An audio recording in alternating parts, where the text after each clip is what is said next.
Се враќаме назад во студио 1, ова отворено студио, каде што, како што најавивме некаде околу 14 часот, дека секако со нас и денес ќе го имаме колегата Дејан Андоновиќ и анализирајќи ги случувањата, а случувањата се повторно фокусирани на Париз и на Франција. Тоа значи дека секој кој што викендов ќе планира да го посети Париз, да знае дека Ефеловата кула ќе биде затворена, ќе бидат затворени некои од најважните, најгласни, односно најзвучните музеи, затоа што во Франција властите се подготвуваат за нови протести. Колку е тоа реално, колку тоа навистина ќе се случува, затоа го имаме Дејан Андоновиќ со нас.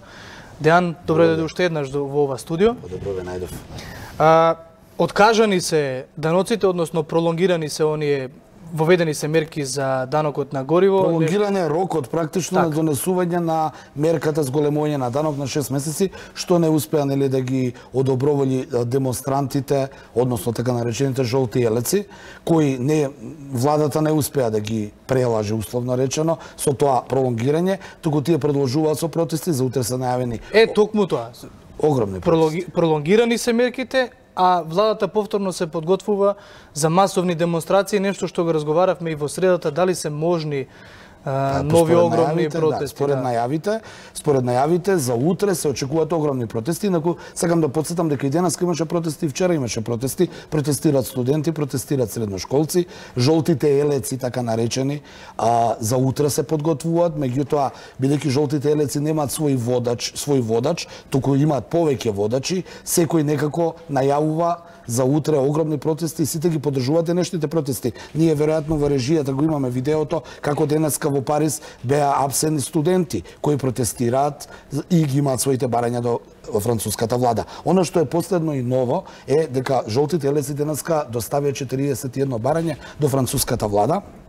Едно од барањата е минималната плата да е 1300 евра, максималната плата да е 15.000 евра. Има и барање, например, францускиот претседател да нема доживотна апанажа, да нема доживотна плата, туку кога ќе прекине со мандатот да се врати во нормалниот живот. Колку купно барање има? 41 се побарани, меѓу тие барања да не ги кажам сите е, значи минимална пензија да е 1200 евра, ќе потсетам големите корпорации што не се француски, како што е Google, како што е Amazon, да плаќат поголем данок од француските фирми. Исто така има и стратешки барања од типот да не смеат да се продаваат брани, стратешки објекти, водоводи, електродистрибуција. Значи еден сет на барања до француската влада со цел француското општество да живее подобро. Исто така едно од што е многу важно да се каже, во буџетот на Франција за 2018-2019 година, мерките на владата на Макрон се сиромашните да имат уште помали примања, средната класа да остане на исто, но богатите да имат големи поволности. Токму тоа е една од главните иницијални каписли зошто утре жолтите елеци продолжуваат со протести. Се добива можеби некаков впечаток како првично протестите започна како реакција на заданоците за гориво. Еве сега споменавме дури 41 барање и се тоа се проширува. Она што ми падна на памет беше една интересна изјава што можеше да се најде по француските медиуми, дека некои од демонстрантите всушност ја поздравуваат одлуката на владата нели за да се стопира, како што рековме, да се пролонгира. Меѓутоа сепак сметаат дека тоа нема да биде доволно за да се стави под контрола, како што велат, гневот на јавноста. Јас ќе цитирам изјава на еден од водачите на жолтите елеци кој вчера изјави јавно ги повика луѓето утре да продолжат со протести и рече владата е ранлива, сега е време да си ги добиеме своите барања кои ни следуваат, алудирајќи на зголемување на платите во Франција. Утрешните протести, главната причина е ова што е предвидено во францускиот буџет и бидејќи владата според нив е ранлива, треба да се оди до крај да се зголеми животниот стандард на французите. Се чини дека во овој целиот метеше, да го наречеме, за оно што се случува барем во Париз, како сега секој да ја користи приликата, па ги доставува своите барања. Па има нови луѓе кои што се приклучуваат. Сите оние кои што претходно имале некакви барања, сега се... Па се обединуваат. Имаме најава дека во недела се закажани протести на два големи француски синдикати, едниот е на камионџиите, валјда, не знам сега прецизно. Студентите исто така протестираа вчера и денеска. Жолтите елеци, како да ја повлекоа таа, да кажеме, тој бран на незадоволство кон мерките на француската влада. Франција, ќе повторам, е позната по своите револуции, ова е еден вид нова револуција. Меѓутоа проблемот е што во тие протести има измешани групи. Има екстремни левичари, екстремни десничари. Ми се чини дека токму тие се оние што ги сквернавеа оние објекти во Париз и токму тие се можеби најголемата опасност за овие барања што ги бараат обичните работници, а тоа е зголемување на животниот стандард. Што велат меѓународните медиуми или пак француските медиуми? 89.000 припадници, како што најавија властите, ќе бидат распоредени во текот на викендот. Франција, а околу 9.000 полицајци и жандармерија ќе бидат распоредени во Париз. Тоа е сериозна бројка. Да, она што е интересно е податок што видовме дека одредени борбени возила, односно оклопни возила за справување со демонстрации од мисијата на КФОР на Косово, од францускиот контингент биле повлечени за потреби на утрешните за потребите на француската жандармерија утре во Париз, значи им требаат дополнителни оклопни средства за бидејќи се очекува огромен протест. Дури Франција денеска имаше информација дека размислува и да воведе своевидна воредна состојба. Што точно значи тоа ќе видиме утре, дали ќе ја воведат или не. Во секој случај, ние имавме и од нашето Министерство за надворешни работи вчера информација за нашите, тие спомна на почетокот, граѓани кои патуваат. Не сме навикнати Министерството за надворешни работи да ги предупредува нашите граѓани кои патуваат во Франција. Може да сме за Иран, но за Франција никако. Одиш за знаменитости, туризам, така да се очекуваат огромни протести. Европските медиуми само пренесуваат сега за сега, бидејќи знаеш како, ова што се случува во Франција може да се прошири на другите европски земји, не е исклучено. Да. Има ли некои реакции, еве, конкретно во овој однос од страна на меѓународните партнери на Макрон?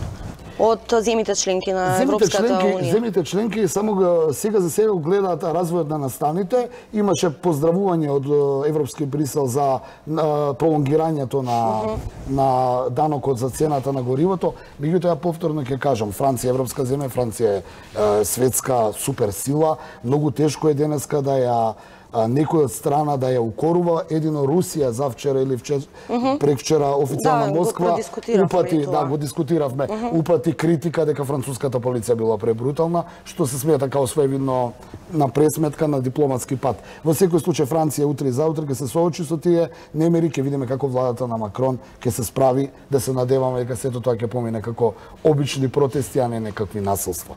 Дали има во случувањата, шанса овие случувања во Париз да се префрлат во другите поголеми градови? Лион, например, можеби Ремс, Бордо, Страсбур, некаде. Протестите во Франција се во сите градови. Ние го гледаме Париз, меѓутоа овие... Затоа реков жариштето, фокусот. Жариштето е таму, као и у секој главен град, нели? Но овие мерки повеќе ги погаѓаат, да кажеме, малите градови, одошто големите, бидејќи зголемувањето на цената на горивото. Ако во Париз вие, логично да размислиме, имате јавен превоз, во некој од тие мали градови немате јавен превоз, па морате да ставите бензин за да отидете до работното место. Така да у малите градови или во руралните средини, каде што им треба за земјоделство, за ако логично се погледат работите, луѓето кои живеат во малите градови се многу попогодени од тие даночни реформи со горивото. Така да имаше големо незадоволство и во тие градови. Но сепак фокусот е Париз. Париз е, пак ќе кажам, историски познат по револуциите, каде што се менувал светот буквално, така да и ова има своевидно нешто така личи во овие, и пак сме 21 век, но се надевам, повторно ќе кажам, мерките за безбедност се големи, Најавени се голем број на демонстранти и да се надеваме дека сето тоа ќе остане као протест, а не као насилство на улиците. Андоновиќ, последно кога разговаравме пред 2 дена исто така тука во студиото, освен секако тема, главниот фокус што беше Франција, еве и денеска. Меѓутоа би сакала да го искористиме твоето гостување да продискутираме малку и за регионов, односно исто така богами последниве денови фокусот на медиумите и на целата јавност е можеби ставен кон Косово. Има ли таму нешто ново? Само пред, ќе ве замолам пред да се префрлиме на Косово, уште едно прашање имам за Франција. Што во сето ова велат поддржувачите на Макрон? Па поддржувачите на Макрон сметаат дека буџетот кој е усвоен е правилен, развоен за Франција. Тој што го кажав пред малку 2018-2019, во кој едно од работите и вметнатиот данок, сигурно ќе го бранат, но под притисокот на овие протести, а веројатно и на меѓународната јавност, бидејќи не е пријатно да гледаш на светски медиуми како една светска метропола врие и како светски културни наследства као Триумфална порта, Лувар и останато се сквернават. Така да ќе видиме овој протест утре и заутре како ќе заврши и ќе видиме кој ќе биде одговорот на владата на Макрон, па и на самиот Макрон, како ќе попушти, дали ќе има нешто ревидирање или сето тоа ќе заврши како што завршува една држава со угушување на протестите. Косово, Јана? Косово, Дејан. Косово останува, да, од ден на ден ми се чини од саат на саат. Она што е последно е изјавата, односно во Приштина пристигна новиот американски амбасадор, кој изјави за прв пат како една реакција на Вашингтон дека формирањето на косовската армија е одличен чин и ќе биде многу позитивен за регионот. Што од друга страна се коси со една друга изјава на НАТО, каде што челниците на НАТО денеска излегува и рекоа дека нема да се формира војска на Косово на 14 декември, бидејќи тоа е процес. Косовскиот заштитен корпус ќе му треба најмалку 10 години да се трансформира во некоја армија, затоа не треба да се плаши регионот. Така да повторно гледаме различни аршини на меѓународната политика и меѓународната заедница околу решавањето на Косово, што па им дава карта во рака на локалните играчи, као што е косовската влада, српската влада, да се ги толкуваат. Рамош Харадинај, премиерот на Косово, денеска храбро изјави дека американците им се пријатели и изјави дека еден српски војник ако влезе на Косово, американците ќе ги бранат. Добро, Дејан, мислам дека тука го заокружуваме. Доволно пативме за оваа анализа, да. Ти благодариме, Андоновиќ, за твоето гостување. Нели, секогаш кога јас и Чаловски сме во студиото, сакаме да ги слушнеме анализите за светот и регионот. А почитувани, ние правиме кратка пауза и потоа се враќаме со исто така една многу интересна тема на денот според нас и интересни гости, ораторите, односно добитниците на награди, младите момци и девојки со кои што ќе поразговараме за целиот овој процес. Правиме кратка пауза, па се враќаме назад во студиото.